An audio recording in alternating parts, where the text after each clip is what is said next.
ఆ శివరాత్రి రోజు జరిగిన ఒక పేద వేటగాడి కథ గురించి మనం తెలుసుకుందాం ఈరోజు.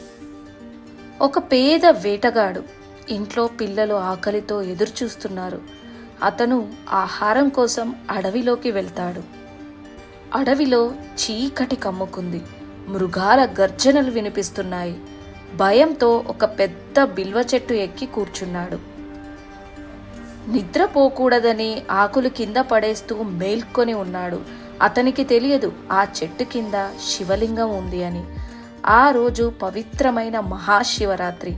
అతను పడేసిన ప్రతి బిల్వ ఆకు శివునికి అర్చన అయ్యింది. ఒక జింక వచ్చింది. దాన్ని వేటగాడు తన పిల్లల కోసం తీసుకెళ్దామని ఒక బాణం ఎక్కుపెట్టాడు. నా పిల్లల్ని చూసి వస్తాను అని ఆ జింక వేడుకుంది. వేటగాడి హృదయం కరిగిపోయింది. దాన్ని విడిచిపెట్టాడు. అక్కడ ఒక ప్రశాంతమైన వెలుగు. చూస్తే పరమశివుడు ప్రత్యక్షమయ్యాడు. నీ ఉపవాసం, నీ జాగరణ, నీ కరుణ, ఇదే నిజమైన భక్తి అని ఆశీర్వదించాడు.